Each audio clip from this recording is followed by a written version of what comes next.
Hi all, welcome to my channel. In നമ്മൾ discuss ചെയ്യാൻ പോകുന്നത് +1 കെമിസ്ട്രിയുടെ ഫസ്റ്റ് ചാപ്റ്റർ ആയ some basic concept of chemistry ആണ്. കഴിഞ്ഞ വീഡിയോയിൽ ഞാൻ ഇതിന്റെ കുറേ കാര്യങ്ങൾ നമ്മൾ പഠിച്ചതാണ്. അതായത് എന്തൊക്കെയായിരുന്നു, എങ്ങനെയാണ് മാറ്ററിനെ ക്ലാസിഫൈ ചെയ്യുന്നത്, എന്തൊക്കെയാണ് മാസും വെയിറ്റും തമ്മിലുള്ള ഡിഫറൻസ്, ഡെൻസിറ്റി എന്താണ്, വോളിയം എന്താണ്, ലോ ഓഫ് കെമിക്കൽ കോമ്പിനേഷൻ എന്താണ്, അതിലെ 5 ലോകളെ പറ്റിയും നമ്മൾ എന്ത് ചെയ്തു പഠിച്ചിരുന്നു. അപ്പോൾ ഇത് കണ്ടിട്ടില്ലാത്തവർ ഞാൻ ഡിസ്ക്രിപ്ഷനിൽ അതിൻ്റെ ലിങ്ക് കൊടുത്തിട്ടുണ്ട്. ആ ലിങ്കിലൂടെ കയറി നിങ്ങൾ പാർട്ട് 1 കൂടെ കണ്ടതിന് ശേഷം മാത്രം ഈ പാർട്ട് 2 എന്ത് ചെയ്യുക, കണ്ട് തുടങ്ങുക. ഓക്കെ, അല്ലെങ്കിൽ നിങ്ങൾക്ക് ആ കണ്ടിന്യൂഷൻ നഷ്ടപ്പെടും. ഇന്ന് നമ്മളിവിടെ ഡിസ്കസ് ചെയ്യാൻ പോകുന്നത് ഡാൾട്ടൺ അറ്റോമിക് തിയറിയെ കുറിച്ചാണ്. എന്താണ് ഡാൾട്ടന്റെ atomic theory? So Dalton atomic theory.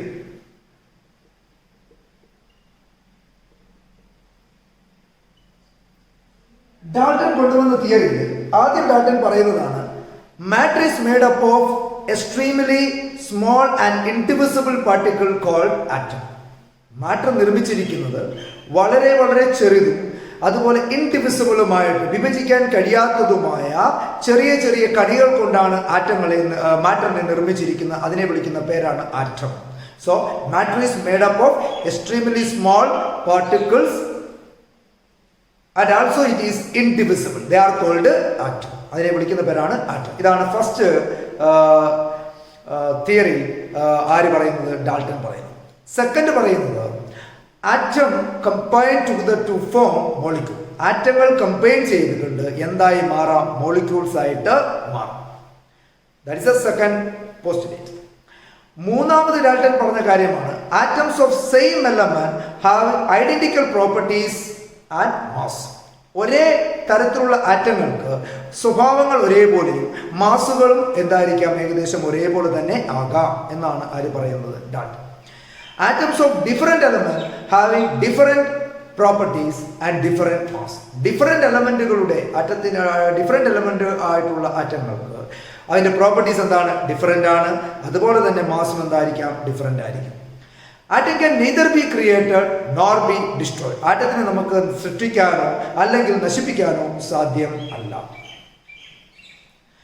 Atom combine together to form molecule in a fixed ratio by mass. മാസിന്റെ ഒരു ഫിക്സഡ് റേഷ്യോ വഴിയാണ് ആറ്റം എന്തായി മാറുന്നത്? കമ്പൈൻ ചെയ്ത് ഒരു മോളിക്യൂൾസ് ആയി മാറുന്നത്. അല്ലെങ്കിൽ ആറ്റം കെമിക്കൽ റിയാക്ഷനിൽ പങ്കെടുക്കുന്നത് എന്തിന്റെ അടിസ്ഥാനത്തിലാണ്?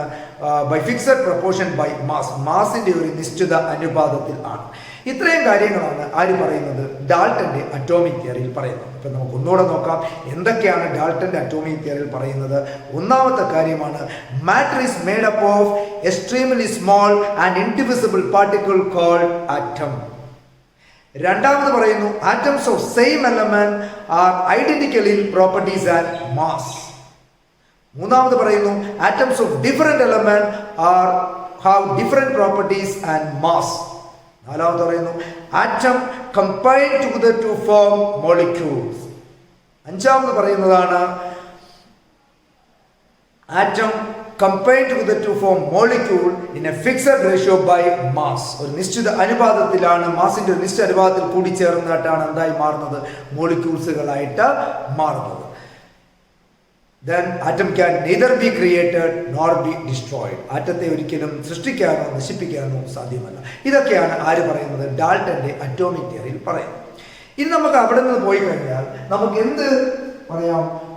What are the different types of, അല്ലെങ്കിൽ what do you mean by atom and what do you mean by molecule? എന്താണ് ആറ്റം അല്ലെങ്കിൽ എന്താണ് molecules?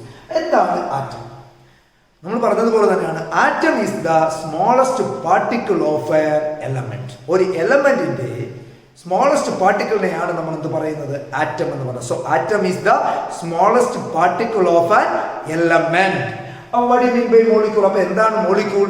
Molecule is the smallest particle of A substance. തിരിഞ്ഞു പോകരുത്. Atom എന്താണ്? Atom is the smallest particle of an element and molecule is the smallest particle of a substance. Okay, then what are the different types of molecule? അടുത്ത നമ്മൾ പോകുന്നതാണ് types of molecule. നമുക്ക് മോളിക്യൂൾസിനെ 3 type ആയിട്ട് നമുക്ക് basically divide ചെയ്യാം. First one is mono atomic molecule. ആ പേരിൽ തന്നെ ഉണ്ട്, mono atomic molecule. In monoatomic molecule means it contains only one atom. ഒരാറ്റങ്ങൾ മാത്രമുള്ള മോളിക്യൂൾസുകളെയാണ് നമ്മൾ പറയുന്നത് mono atomic molecule. For example sodium is a monoatomic molecule. Helium is a monoatomic molecule. Potassium is a monoatomic molecule. ഇതൊക്കെ monoatomic molecule's example ആണ്. അടുത്ത നമുക്ക് പറയാം രണ്ടാമതാണ് ഡൈഅറ്റോമിക് molecule. എന്താണ് ഡൈഅറ്റോമിക് molecule? ആ പേരിൽ നിന്ന് തന്നെ വെച്ച് നമുക്ക് പറയാം ഡൈ മീൻസ് രണ്ട് അല്ലേ. The molecule contain two atoms, then it is called the diatomic molecule. The molecule contain two atoms, then it is called diatomic molecule. For example, nitrogen, it contains two nitrogen atoms. Oxygen, it contains two oxygen atoms. Fluorine, F2. These are the example for a diatomic molecule. Nitrogen, oxygen, fluorine, chlorine. These are the example for diatomic molecule. And third one is polyatomic molecule. The name indicates that it is polyatomic molecule, which means poly, that is more than two. So the molecules contain more than two atoms, then it is considered as polyatomic molecule. Example are phosphorus P4, sulfur S8. In phosphorus, four more atoms of phosphorus are there. In a sulfur molecule, there are 8 atoms of sulfur are there. So it is called polyatomic molecule. So molecules can be divided into mainly three. One is monoatomic molecule, other one is diatomic molecule, and third one is polyatomic molecule. The monoatomic molecule means it contains only one atom, and diatomic molecule means it contains two atoms, and polyatomic molecules mean it contains more than one atom. Then it is called polyatomic molecule. Yes. Then we move to the next topic, that is atomic mass. Atomic mass. So already we studied that atom is extremely small, so it cannot be seen with your naked eye. We can see only the atom when we viewing it with our microscope. മൈക്രോസ്കോപ്പിലൂടെ നോക്കിയാൽ മാത്രമേ നമുക്ക് ഇതിനെ കാണാൻ സാധിക്കൂ, ആറ്റങ്ങളെ കാണാൻ സാധിക്കൂ. കാരണം അതിന് മാത്രം വലിപ്പം കുറവാണ് ആർക്ക്? ആറ്റങ്ങൾക്ക്. അതുകൊണ്ട് തന്നെ the atomic mass of an atom cannot be calculated very easily. വളരെ പെട്ടെന്നൊന്നും നമുക്ക് എന്ത് കണ്ടുപിടിക്കാൻ സാധ്യമല്ല. Atomic mass of an element, ഒരു എലമെന്റിന്റെ അറ്റോമിക് മാസ് നമുക്ക് കണ്ടുപിടിക്കാൻ ബുദ്ധിമുട്ടാണ്. കാരണം എന്താണ്? Because the atomic size is very very small. അതിന്റെ സൈസ് വളരെ എന്താണ് കുറവായതുകൊണ്ട് we face some difficulty for finding out the atomic mass of an element. ഒരു എലമെന്റിന്റെ അറ്റോമിക് മാസ് കാണുമ്പോൾ നമുക്ക് കുറച്ച് പ്രയാസങ്ങൾ അനുഭവപ്പെടും. അതുകൊണ്ട് തന്നെ അറ്റോമിക് മാസ് നമ്മൾ കണ്ടുപിടിക്കുന്നത് നമ്മളൊരു മാർഗം ഉപയോഗിക്കുന്നു, ദാറ്റ് ഈസ് കോൾഡ് കമ്പാരിസൺ. ഒരു കമ്പാരിസൺ വഴിയാണ് നമ്മൾ അറ്റോമിക് മാസ് എന്ത് ചെയ്യുന്നത്? കണ്ടുപിടിക്കുന്നത്. അങ്ങനെ അറ്റോമിക് മാസ് കണ്ടുപിടിക്കുന്നതുകൊണ്ട് അതിനെ നമ്മൾ വിളിക്കുന്നു റിലേറ്റീവ് അറ്റോമിക് മാസ്. എന്തുകൊണ്ടാണ് റിലേറ്റീവ് എന്ന് വിളിക്കാൻ കാരണം? നമ്മൾ ഒരു ആറ്റത്തിന്റെ അല്ലെങ്കിൽ ഒരു എലമെന്റിന്റെ അറ്റോമിക മാസ് നമ്മൾ കാണുന്നത് മറ്റൊരു എലമെന്റിനെ അടിസ്ഥാനപ്പെടുത്തിക്കൊണ്ടാണ് അല്ലെങ്കിൽ അടിസ്ഥാനമാക്കിക്കൊണ്ടാണ്, അതായത് റെഫറൻസ് ആയിട്ട് വെച്ചുകൊണ്ടാണ്. അപ്പം ഓക്സിജന്റെ കാണണമെങ്കിൽ നമ്മൾ മറ്റൊരു ഹൈഡ്രജനെ റെഫറൻസ് ആയിക്കൊണ്ട് നമ്മൾ എന്ത് കാണുന്നു? ഓക്സിജനെ കാണുന്നു. അല്ലെങ്കിൽ കാർബണിനെ റെഫറൻസ് ആയിക്കൊണ്ട് നമ്മൾ ഓക്സിജന്റെയോ ഹൈഡ്രജന്റെയോ ഒക്കെ അറ്റോമിക് മാസ് കണ്ടുപിടിക്കുന്നു. അപ്പോൾ ഒരെണ്ണത്തെ റെഫറൻസ് ചെയ്തുകൊണ്ട് മറ്റേതിന്റെ മാസ് നമ്മൾ കാണുകയാണെങ്കിൽ അതിനെ വിളിക്കുന്ന പേരാണ് relative atomic mass. So atomic mass ആറ്റത്തിന്റെ സൈസുകൾ വളരെ കുറവായതുകൊണ്ട് നമുക്ക് പെട്ടെന്ന് കണ്ടുപിടിക്കാൻ പറ്റാത്തത് കൊണ്ട് we use a comparison method. നമ്മളൊരു കമ്പാരിസൺ മെത്തേഡാണ് യൂസ് ചെയ്യുന്നത്. അതുകൊണ്ട് ആ അറ്റോമിക് മാസ് കാൽക്കുലേറ്റ് ചെയ്യുന്ന രീതിയെ നമുക്ക് വിളിക്കാം റിലേറ്റീവ് അറ്റോമിക് മാസ്. അപ്പം അറ്റോമിക് മാസ് എങ്ങനെയാണ് നമ്മൾ എക്സ്പ്രസ് ചെയ്യുന്നത്? Atomic mass of an element എങ്ങനെ നമ്മൾ എക്സ്പ്രസ് ചെയ്യുന്ന is expressed as 1/12 of the carbon 12 atom. അപ്പോൾ നമ്മുടെ ഇതാണ് 1/12 of the carbon 12 atom. Comparison ചെയ്യുന്നു നമ്മുടെ എലമെന്റിന്റെ മാസ് ആരുമായി കമ്പയർ ചെയ്യുന്നു? നമ്മൾ 1/12 of the mass of carbon 12 atom. ഒരു കാർബൺ 12 ആറ്റത്തിന്റെ മാസിന്റെ 1/12 വെച്ച് നമ്മൾ നമ്മുടെ എലമെന്റിന്റെ മാസ് എന്ത് ചെയ്യുന്നു എന്ന് റെഫറൻസ് ചെയ്യുന്നു. അങ്ങനെ വഴിയാണ് നമുക്ക് എന്ത് കിട്ടുന്നത്? Atomic mass of an element. നമുക്ക് ഓരോ എലമെന്റിന്റെ അറ്റോമിക് മാസ് കിട്ടുന്നത്. So atomic mass of an element is expressed as 1/12 of the mass of a carbon 12 atom. Carbon 12 ആറ്റത്തിന്റെ 1/12 mass വെച്ച് കമ്പയർ ചെയ്തുകൊണ്ടാണ് നമ്മൾ എന്ത് കണ്ടുപിടിക്കുന്ന ഓരോ എലമെന്റിന്റെയും മാസുകൾ നമ്മൾ കാൽക്കുലേറ്റ് ചെയ്യുന്നത്. അങ്ങനെ നമ്മൾ കാൽക്കുലേറ്റ് ചെയ്ത് കിട്ടുന്ന അറ്റോമിക് മാസ് എക്സ്പ്രസ് ചെയ്യുന്ന യൂണിറ്റ് ആണ് AMU. AMU means atomic mass unit. 1 AMU എന്ന് പറയുന്നത് 1.66 into 10 raised to minus 24 gram or 1.66 into 10 raised to minus 27 kilogram. ഒരു AMU എന്ന് പറയുന്നത് എന്താണ്? ഒന്നെങ്കിൽ 1.66 into 10 raised to minus 24 gram ആയിട്ട് എഴുതാം, അല്ലെങ്കിൽ 1.66 into 10 raised to minus 27 kilogram ആയിട്ട് നമുക്ക് എഴുതാം. ഒന്നുകൂടെ ഞാൻ പറയുന്നു, അറ്റോം മാസ് നമുക്ക് കാൽക്കുലേറ്റ് ചെയ്യാൻ ബുദ്ധിമുട്ടായതുകൊണ്ട് നമ്മളൊരു കമ്പാരിസൺ മെത്തേഡാണ് യൂസ് ചെയ്യുന്നത്. എന്തിനെ വെച്ചാണ് നമ്മൾ കമ്പയർ ചെയ്യുന്നത്? Atomic mass of an element is expressed as 1/12 of the carbon 12 atom. Then the unit for atom mass is AMU, atomic mass unit.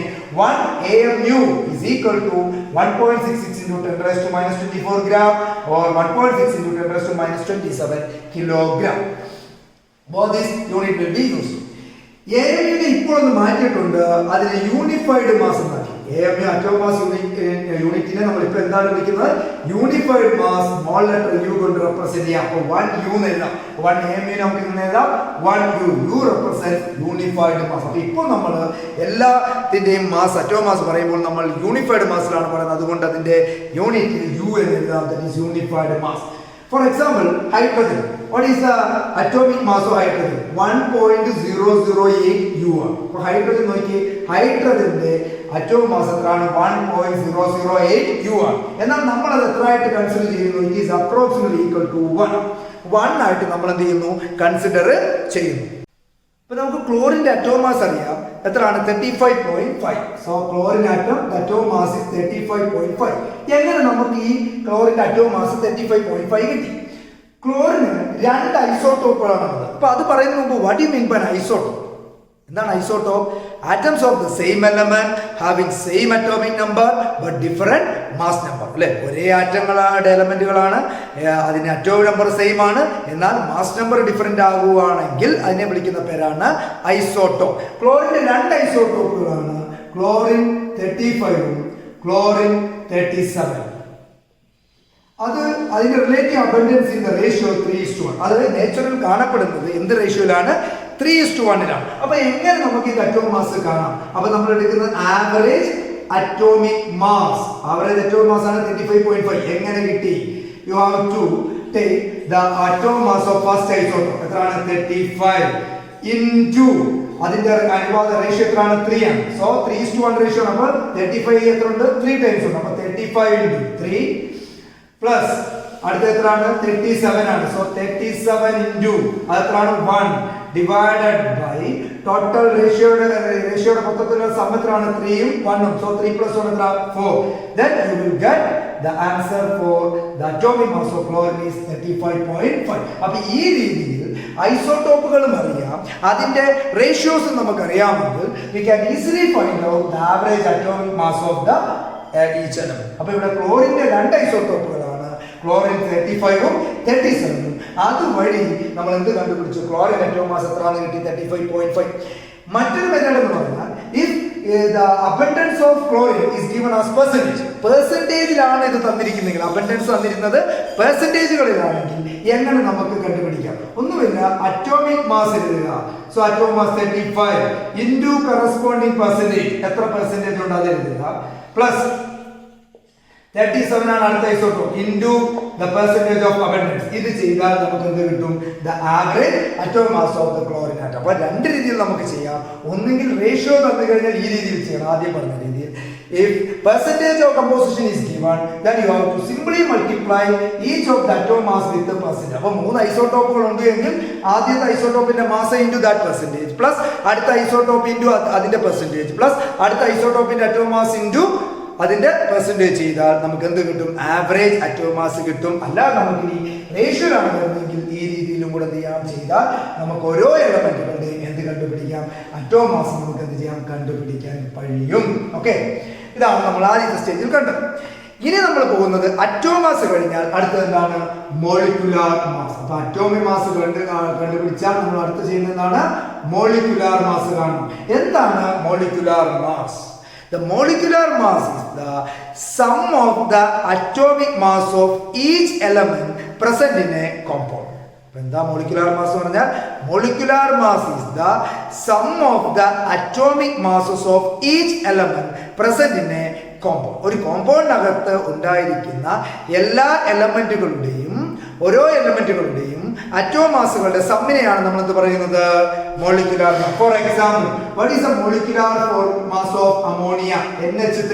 അമോണിയയുടെ molecular mass കാണാം. നമുക്കറിയാം അമോണിയക്കകത്ത് എത്ര നൈട്രജൻ? ഒരു നൈട്രജൻ. എത്ര ഹൈഡ്രജൻ? 3 ഹൈഡ്രജൻ. അപ്പൊ നമുക്ക് അമോണിയയുടെ അറ്റോമിക് മാസ് അറിയാം 14. എത്ര കൊണ്ട് വരണം? 14 into 1 plus hydrogen atomic mass 1 ആണെന്ന് അറിയാം. 1 into അതിൽ എത്ര ഉണ്ട്? 3 3. So 14 plus 3 that is 17. So the molecular mass of ammonia is 17. നമുക്ക് അടുത്ത് നോക്കാം H2O water. So hydrogen atomic mass 1 ആണെന്നറിയാം. 1 into അതിൽ എത്ര ഉണ്ട്? 2 2 പ്ലസ് ഓക്സിജൻ നമുക്കറിയാം 16 അതിൽ ഒരെണ്ണം into 1. So 16 plus 2 that is 18. So the molecular mass of water is 18. അപ്പോൾ ഇങ്ങനെ നമുക്ക് ഓരോന്നിന്റെയും എന്ത് കണ്ടുപിടിക്കാം? മോളിക്കുലാർ മാസ് നമുക്ക് പെട്ടെന്ന് തന്നെ എന്ത് ചെയ്യാം? കണ്ടുപിടിക്കാൻ കഴിയും. ഓക്കെ, then ഫസ്റ്റ് നമ്മൾ ആറ്റോമിക് മാസ് എന്താന്ന് പറഞ്ഞു. then molecular mass. ഇനി നമ്മൾ പോകുന്നത് mole. what do you mean by mole? Mole is a unit for the amount of substance. അതായത് ഒരു സബ്സ്റ്റൻസിനകത്ത് എത്ര മാത്രം അല്ലെങ്കിൽ എമൗണ്ട് ഓഫ് സബ്സ്റ്റൻസ്, ആ പദാർത്ഥം എത്ര ഉണ്ട് അതിന്റെ അളവിനെ സൂചിപ്പിക്കുന്ന ഒരു യൂണിറ്റ് ആണ് എന്ത്? മോൾ എന്ന് പറയുന്നത്. So mole is the fundamental unit for the amount of substance. So 1 mole is equal to 6.022 into 10 raised to 23 Avogadro's atom. അപ്പോൾ ഒരു മോൾ എന്ന് പറയുന്നത് 6.022 into 10 raised to 23 Avogadro ആറ്റത്തിന് equal ആണ്. സോ മോൾ എന്താണ്? 1 മോൾ is defined as the fundamental unit of amount of a substance. So 1 mole is equal to 6.02 into 10 raised to 23 atoms. Then molar mass. What do you mean by molar mass? Simple definition: the mass of a substance expressed in grams.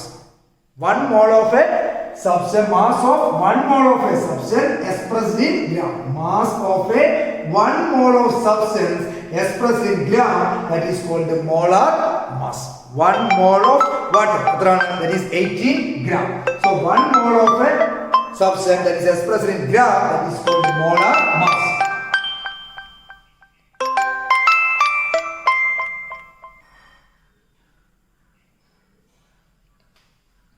So 1 mole of a substance expressed in gram, that is called molar mass. Next one, molar volume. What do you mean by molar volume? Molar volume means the volume occupied by the 1 mole of a substance. The volume occupied by the 1 mole of a substance is called molar volume. At STP condition, STP means standard temperature and pressure. At STP condition, at standard temperature and pressure, 1 mole is equal to 22.4 liters. So 1 mole of hydrogen is 22.4 liter at standard temperature and pressure. So molar mass means the mass of any substance, mass of 1 mole of any substance that is expressed in gram, that is called molar mass. Molar volume is the volume occupied by the 1 mole of a substance is called molar volume. At STP condition, 1 mole is equal to 22.4 liters.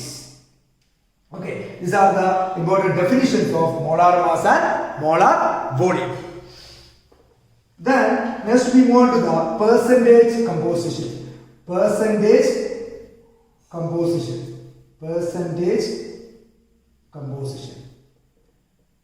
So what do you mean by percentage composition?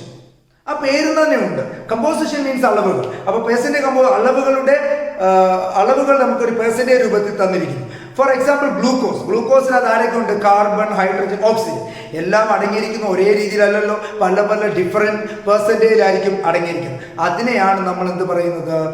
Different percentage അടങ്ങിയിരിക്കുന്നതുകൊണ്ടാണ് നമ്മൾ percentage composition എന്ന് പറയുന്നത്. So what you mean by percentage composition എന്ന് ചോദിച്ചാൽ എന്ത് പറയാം?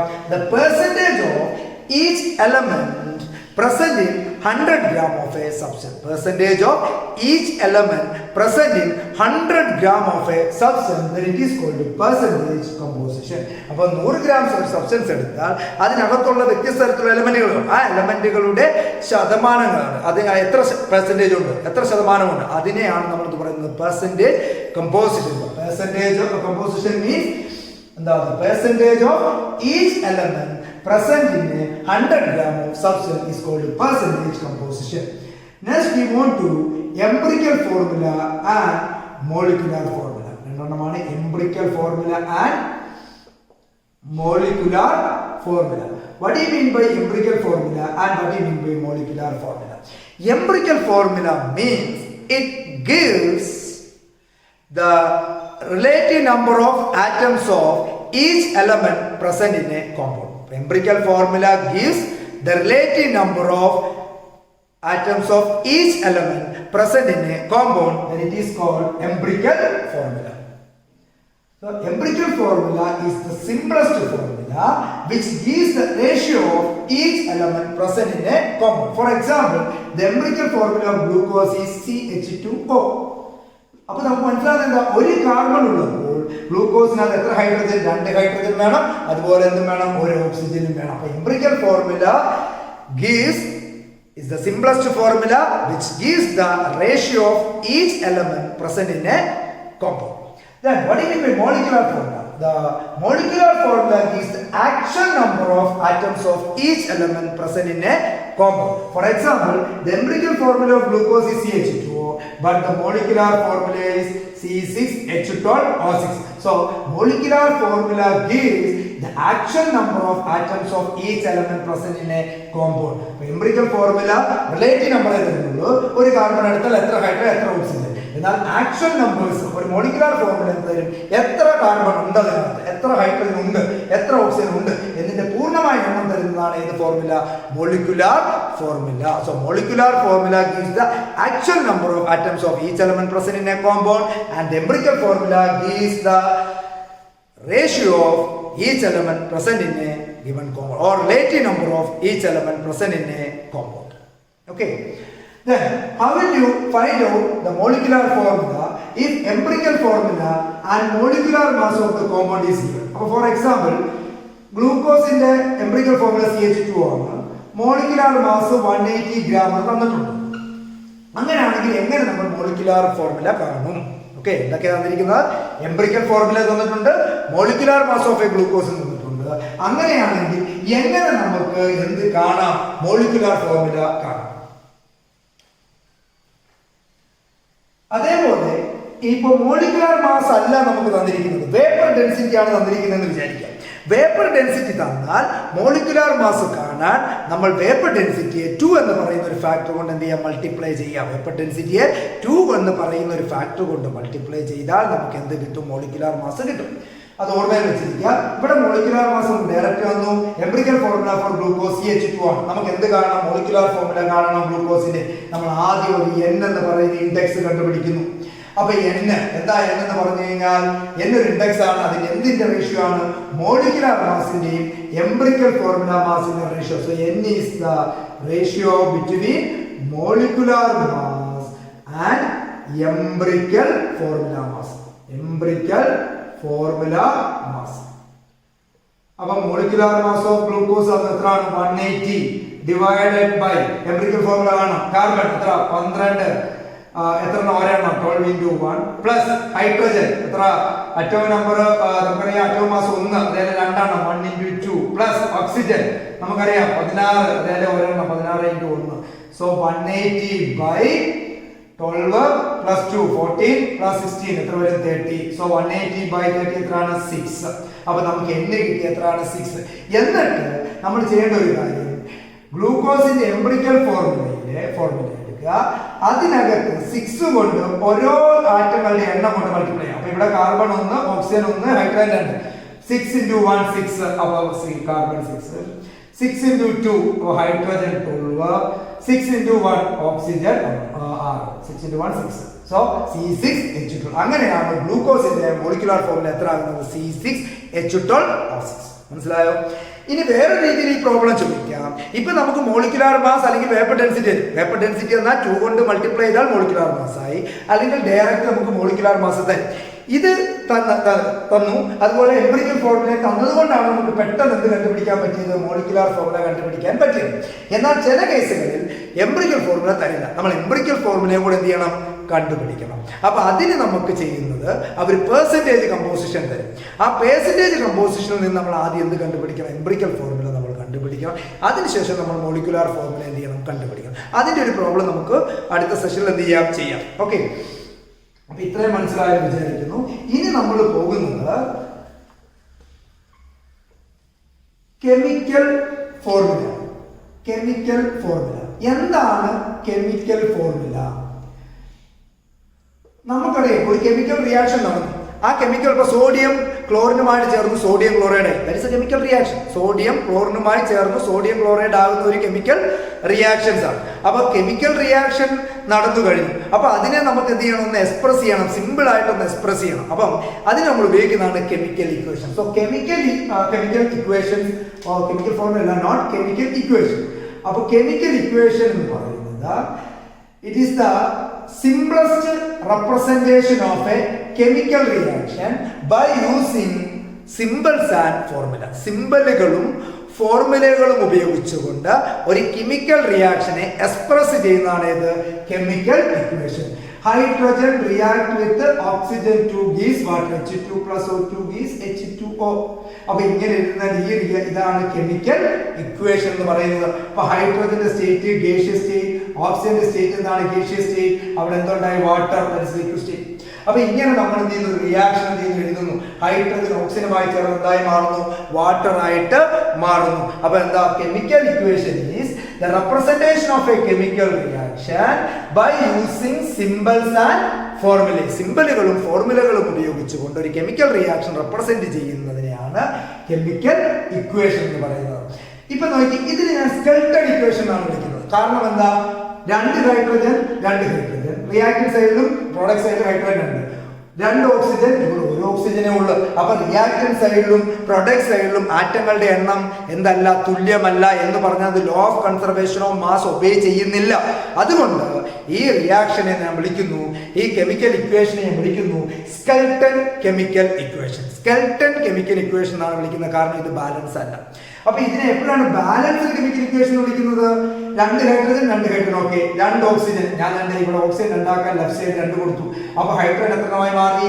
4. അപ്പൊ ഹൈഡ്രജനെ 4 ആക്കാൻ ഇവിടെ കൊടുത്തു. അപ്പൊ 2H2 plus O2 gives 2H2. ഇങ്ങനെ നോക്കിയാൽ 4 ഹൈഡ്രജൻ റിയാക്ടൻ സൈഡിൽ, 4 ഹൈഡ്രജൻ പ്രോഡക്റ്റ് സൈഡിൽ, 2 ഓക്സിജൻ റിയാക്ടൻ സൈഡിൽ, 2 ഓക്സിജൻ പ്രോഡക്റ്റ് സൈഡിൽ. So this equation is called balanced chemical equation. അപ്പൊ law of conservation of mass obey ചെയ്യുന്ന രീതിയിലാണ് ഇക്വേഷൻ എങ്കിൽ അത് ബാലൻസ്ഡ് കെമിക്കൽ ഇക്വേഷനും, law of conservation of mass obey ചെയ്യാത്ത രീതിയിലാണ് നമ്മൾ ഇക്വേഷൻ എഴുതിയിരിക്കുന്നതെങ്കിൽ അത് സ്കെൽട്ടൺ ഇക്വേഷൻ എന്നും കെമിക്കൽ ഇക്വേഷൻ നമുക്ക് എന്ത് ചെയ്യാം? വിളിക്കാം. ഓക്കെ ആണ്. അപ്പൊ ഒരു കെമിക്കൽ റിയാക്ഷൻ എഴുതുമ്പോൾ, കെമിക്കൽ ഇക്വേഷൻ നമ്മൾ എഴുതുമ്പോൾ നമുക്ക് എന്തൊക്കെ ഐഡന്റിഫൈ ചെയ്യാം?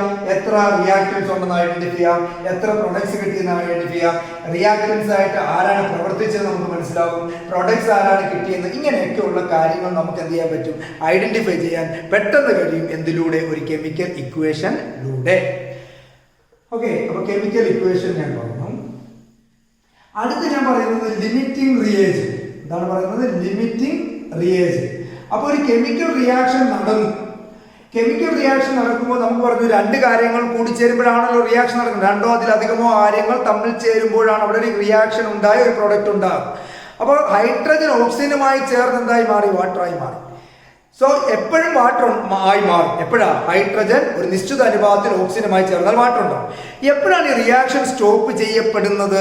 ഈ റിയാക്ടൻസിൽ ഏതെങ്കിലും ഒരെണ്ണം തീർന്നു പോയാൽ അപ്പോൾ എന്ത് സംഭവിക്കും?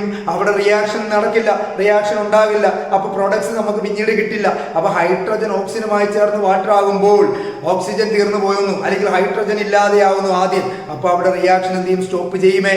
അപ്പൊ അങ്ങനെ സ്റ്റോപ്പ് ചെയ്യുമ്പോൾ ആ സ്റ്റോപ്പ് ആര് ഇല്ലാതായത് കൊണ്ടാണ് റിയാക്ഷൻ സ്റ്റോപ്പ് ആയത്?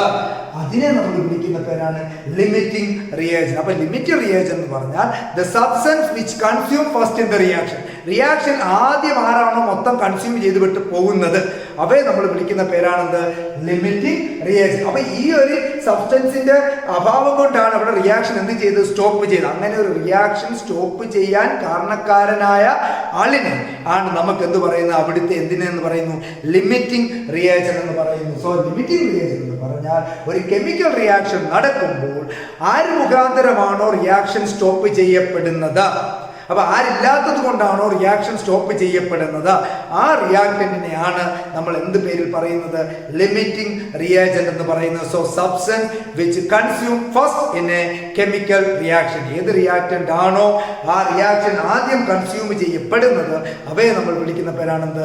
Limiting reagent. അപ്പൊ ഒരാൾ ബാലൻസ് നിൽക്കുമല്ലോ, ഹൈഡ്രജൻ ഓക്സിജനുമായി ചേർന്ന് വാട്ടറായി. അപ്പൊ ഒരാൾ എന്ത് ചെയ്തു? കുറഞ്ഞു, അപ്പൊ ഇല്ലാതെ, അപ്പൊ അവിടെ റിയാക്ഷൻ സ്റ്റോപ്പ് ചെയ്തു. അപ്പൊ ഒരാൾ അവിടെ എക്സസ് ആയിട്ട് നിൽക്കുകയാണ്. ആ എക്സസ് ആയിട്ട് നിൽക്കുന്നവരെ നമ്മൾ വിളിക്കുന്ന പേരാണ് എക്സസ് റിയേജൻ. അതായത് പെട്ടെന്ന് ആദ്യം കൺസ്യൂം ചെയ്യപ്പെടാത്ത റിയാക്ടന്റ് ഏതാണോ കെമിക്കൽ റിയാക്ഷൻ അതിനെ വിളിക്കുന്നത് എക്സസ് റിയേജൻ എന്നും, ആദ്യം കൺസ്യൂം ചെയ്യപ്പെട്ടവരെ നമ്മൾ വിളിക്കുന്ന പേര് ലിമിറ്റിംഗ് റിയേജൻ എന്നും നമുക്ക് എന്ത് ചെയ്യാം? വിളിക്കാം. അപ്പൊ ലിമിറ്റിംഗ് റിയേജന്റും എക്സന്റ് റിയേജന്റും മനസ്സിലായി. എക്സസ് റിയേജന്റ് എന്നും പറയാം. എക്സസ് റിയേജന്റ് എന്ന് പറഞ്ഞാൽ രാസപ്രവർത്തനം നടക്കുമ്പോൾ ആദ്യം കൺസ്യൂം ചെയ്യപ്പെടുന്ന ആളെ ലിമിറ്റിംഗ് റിയേജന്റ് എന്നും, ആദ്യം കൺസ്യൂം ചെയ്യപ്പെടാത്ത ആളെ നമുക്ക് എന്ത് പറയാം? എക്സസ് റിയേജന്റുകളെന്നും പറയാം. ഓക്കെ, അപ്പൊ അത് നമ്മൾ കഴിഞ്ഞു. നെക്സ്റ്റ് നമ്മൾ പോകുന്നത് മോൾ ഫ്രാക്ഷൻ. എന്താണ് മോൾ ഫ്രാക്ഷൻ? നമുക്കറിയാം ഒരു സൊല്യൂഷൻ എടുത്തു. അപ്പൊ ഒരു സൊല്യൂഷൻ എന്ന് പറഞ്ഞാൽ എന്താ? അതിനകത്ത് രണ്ട് കാര്യങ്ങൾ കാണാം. സൊല്യൂട്ടും വേണം, അതുപോലെ എന്തും വേണം? സോൾവെന്റ് വേണം. So the solution is a mixture of solute and solvent. എന്താണ് സൊല്യൂട്ട് എന്ന് പറഞ്ഞാൽ? The component which is present in lesser quantity is called solute. ഏത് കമ്പോണന്റ് ആണോ വളരെ ചെറിയ അളവിൽ കാണപ്പെടുന്നത് അവയെ നമ്മൾ സൊല്യൂട്ട് എന്നും, the component which is present in greater quantity is called solvent. ഏത് കമ്പോണന്റ് ആണോ കൂടുതൽ അളവിൽ കാണപ്പെടുന്നത് അവയെ നമ്മൾ സോൾവെന്റ് എന്ന് വിളിക്കുന്നു. ഈ സൊല്യൂട്ടും സോൾവെന്റും കൂടെ ചേരുന്നതിനെയാണ് നമ്മൾ എന്ത് പറയുന്നത്? സൊല്യൂഷൻ എന്ന് അറിയപ്പെടുന്നത്. സൊല്യൂട്ടും സോൾവെന്റും കൂടെ ചേരുന്ന നമ്മൾ എന്ത് അറിയപ്പെടുന്നു? സൊല്യൂഷൻ എന്ന് അറിയപ്പെടുന്നു. അപ്പം ഇത്രയും നമുക്കായി സൊല്യൂഷൻ എന്താണായി? സൊല്യൂട്ടും സോൾവെന്റും കൂടെ ചേർന്ന് എന്തായിട്ട് മാറും? സൊല്യൂഷൻ ആയിട്ട് മാറും. ഇനി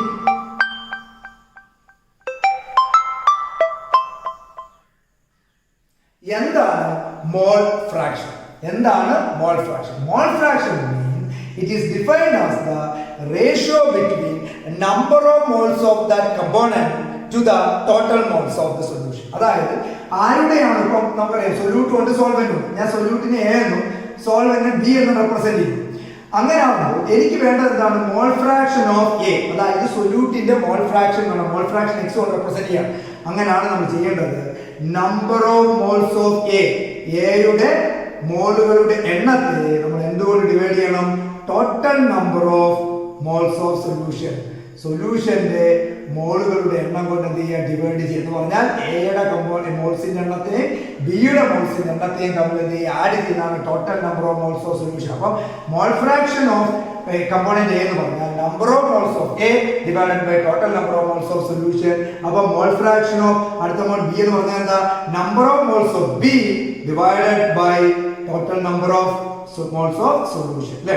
number of moles of B divided by total number of moles of solution. അപ്പൊ എന്താണ് മോൾ ഫ്രാക്ഷൻ എന്ന് മനസ്സിലായല്ലോ. ഇനി sum of the mole fraction of the component present in a solution is equal to 1. അപ്പൊ രണ്ട് മോൾ കമ്പോണന്റ്സ് ഉണ്ടെങ്കിൽ ആ രണ്ട് കമ്പോണന്റ്സിന്റെ മോൾ ഫ്രാക്ഷൻ സം എപ്പോഴും എത്ര ആയിരിക്കും? 1 ആയിരിക്കും. ഇതാണ് നമ്മൾ എന്തിൽ പറയുന്നത്? മോൾ ഫ്രാക്ഷനെ പറയുന്നത്. Mole fraction is defined as the ratio between number of moles of the component to the total number of moles of the solution. അപ്പോൾ sum of the components of the mole fraction എപ്പോഴും എന്തിന് ഈക്വലാണ്? 1ന് ഈക്വലാണ്. Okay, അടുത്ത് നമ്മൾ പറയാൻ പോകുന്നതാണ് molarity. ഇതാണ് molarity. And molarity. Molarity പറയുന്നു, molarity പറയുന്നു. എന്താണ് molarity? Molarity is defined as number of moles of the solute, number of moles of solute present in 1 liter of solution. Present in 1 liter of solution. The number of moles of the solute present in volume of 1 liter of solution.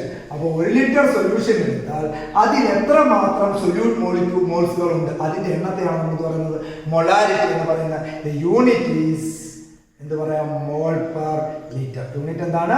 Mall per litre. അപ്പോൾ molarity is defined as number of moles of the solute present in 1 litre of solution that is equal to mole per litre. അതിനെ represent ചെയ്യുന്നതാണ് mole per litre.